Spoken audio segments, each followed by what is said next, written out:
Hi viewers, welcome to ಸುಷ್ಮಿ ಅಡುಗೆ ಮನೆ. ಇವತ್ತು ನಾನು ಮಾಡ್ತಿರೋದು ಒಂದು ಸಾಂಬಾರ್ ರೆಸಿಪಿ. ಬೇಳೆ ಮತ್ತು ಮೂಲಂಗಿ ಬಳಸ್ಕೊಂಡು ಸಾಂಬಾರು ಮಾಡ್ತಾಯಿದ್ದೀನಿ. ತುಂಬ ಹೆಲ್ತಿ ರೆಸಿಪಿ, ಈಸಿಯಾಗಿ ಒನ್ ಪಾಟ್ ರೆಸಿಪಿ, ಸುಲಭವಾಗಿ ಬೇಗನೆ ಮಾಡ್ಕೋಬೋದು. ಬನ್ನಿ ಹೇಗೆ ಮಾಡೋದು ಅಂತ ನೋಡೋಣ. ಮೊದಲು ಕುಕ್ಕರ್ ತೊಗೊಂಡಿದ್ದೀನಿ. ಕುಕ್ಕರ್ಗೆ ಸಾಂಬಾರಿಗೆ ಬೇಕಾಗಿರೋ ಅಷ್ಟು ನೀರು ಹಾಕೋತಾ ಇದ್ದೀನಿ. ನೀರೆಲ್ಲ ಸ್ವಲ್ಪ ಕುದಿಯಕ್ಕೆ ಬರಲಿ. ಇವಾಗ ನೀರು ಕುದೀತಾ ಇದೆ. ಅರ್ಧ ಬಟ್ಲಷ್ಟು ಬೇಳೆ ತೊಳೆದಿಟ್ಟು ಹಾಕ್ಕೊಂಡಿದ್ದೀನಿ.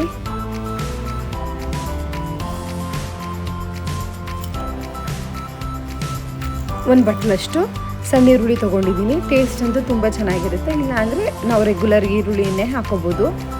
ಒಂದು ಬಟ್ಲಷ್ಟು ಟೊಮೆಟೊ ಕಟ್ ಮಾಡಿ ಹಾಕ್ಕೊಂಡಿದ್ದೀನಿ.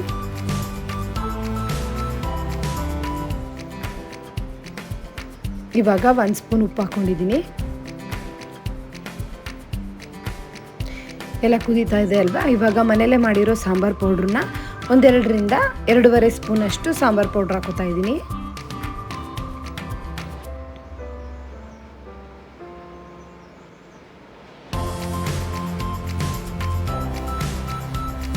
ಒಂದು 2ರಿಂದ 3 ನಿಮಿಷ ಚೆನ್ನಾಗಿ ಕುದೀಲಿ.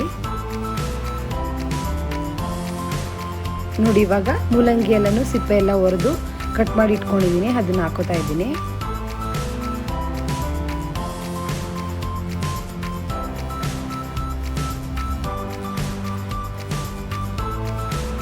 ನಾನು ಮಾಡ್ತಾ ಇರೋ ಸಾಂಬಾರು ಒಂದು 5ರಿಂದ 6 ಜನಕ್ಕೆ ಆಗುತ್ತೆ.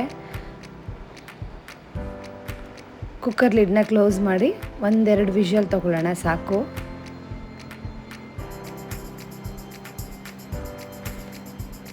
ಅಷ್ಟರಲ್ಲಿ ಹುಣಸೆ ಹಣ್ಣು ನೆನೆ ಹಾಕಿಟ್ಕೊಳ್ಳೋಣ. ಒಂದು ಸಣ್ಣ ನಿಂಬೆಹಣ್ಣು ಗಾತ್ರದ್ದು ಹುಣಸೆ ಹಣ್ಣು ತೊಗೊಂಡು ನೀರು ಹಾಕಿ ನೆನೆಯಕ್ಕೆ ಇಟ್ಕೊಳ್ಳೋಣ.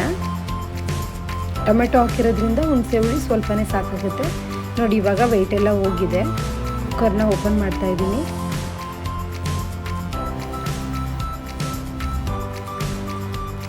ಮತ್ತು ಸ್ಟವ್ನ ಆನ್ ಮಾಡಿಕೊಂಡು ಹಾಗೇ ಬೇಯಕ್ಕೆ ಬಿಟ್ಕೊಳ್ಳೋಣ.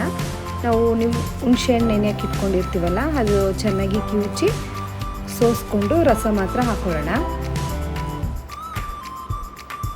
ಇವಾಗೆಲ್ಲ ಚೆನ್ನಾಗಿ ಕುದೀತಾ ಇದೆ. ಹುಣಸೆ ಹಣ್ಣು ರಸ ಹಾಕಿ ಒಂದು ಅರ್ಧ ಬಟ್ಲಷ್ಟು ಹಸಿ ತೆಂಗಿನಕಾಯಿ ತುರಿ ಹಾಕ್ಕೊಂಡಿದ್ದೀನಿ.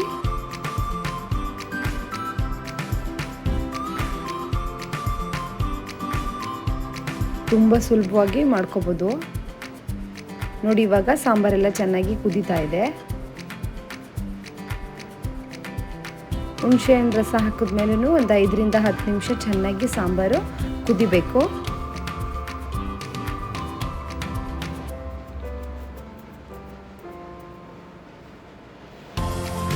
ಅಷ್ಟರಲ್ಲಿ ಒಗ್ಗರಣೆ ಹಾಕೊಳ್ಳೋಣ. ಒಂದು ಸಣ್ಣ ಬಾಣಲಿ ತೊಗೊಂಡಿದ್ದೀನಿ. ಅದಕ್ಕೆ 1-2 ಸ್ಪೂನಷ್ಟು ಎಣ್ಣೆ ಹಾಕ್ಕೊಂಡಿದ್ದೀನಿ. ಒಂದು 1/4 ಸ್ಪೂನಷ್ಟು ಸಾಸಿವೆ,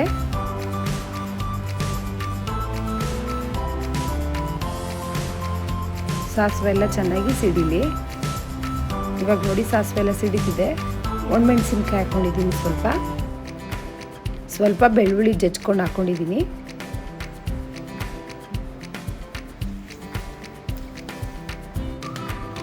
ಸಾಂಬಾರಿಗೆಲ್ಲ ಮೇನ್ ಒಗ್ಗರಣೆನೇ ಟೇಸ್ಟ್ ಕೊಡೋದು.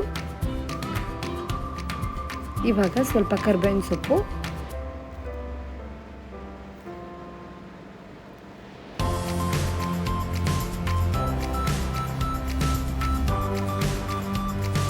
ಸ್ವಲ್ಪ ಈರುಳ್ಳಿ ಹಾಕೊಳ್ಳೋಣ.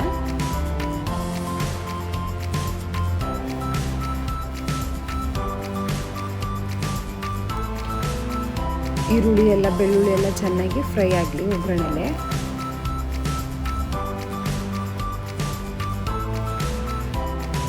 ಒಂದು 2 ನಿಮಿಷ ನೀಟಾಗಿ ಫ್ರೈ ಆಗಕ್ಕೆ ಬಿಡೋಣ.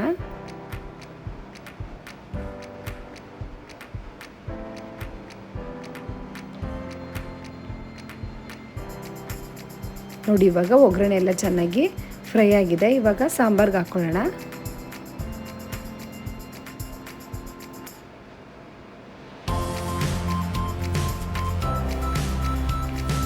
ನಾವು ಯಾವುದೇ ಸಾಂಬಾರಾಗಲಿ ರಸಮ್ ಆಗಲಿ ಸಿಂಪಲಾಗಿ ಒಂದು ಒಗ್ಗರಣೆ ಹಾಕ್ಕೊಂಡ್ರೆ ರುಚಿ ಅಂತೂ ತುಂಬ ಚೆನ್ನಾಗಿರುತ್ತೆ.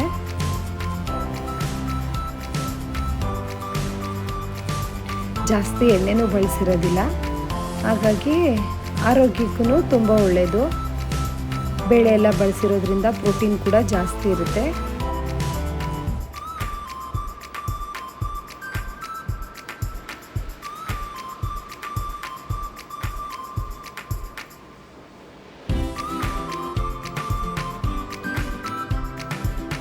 ನೋಡಿ ಸಾಂಬಾರು ರೆಡಿ ಆಯಿತು. ಎಷ್ಟು ಚೆನ್ನಾಗಿ ಕಾಣಿಸ್ತಿದೆ. ಮುದ್ದೆ ಜೊತೆ ಅನ್ನದ ಜೊತೆ ಅಂತೂ ತುಂಬ ಚೆನ್ನಾಗಿರುತ್ತೆ. ಬಿಸಿ ಅನ್ನಕ್ಕೆ ತುಪ್ಪ ಹಾಕ್ಕೊಂಡು ತಿಂತಾಯಿದ್ರಂತೂ ತುಂಬ ರುಚಿಯಾಗಿರುತ್ತೆ. ಮೂಲಂಗಿಲಿ ನಾರಿನಂಶ ಎಲ್ಲ ಜಾಸ್ತಿ ಇರೋದ್ರಿಂದ ಜೀರ್ಣಕ್ರಿಯೆ ಕೂಡ ಚೆನ್ನಾಗಾಗುತ್ತೆ.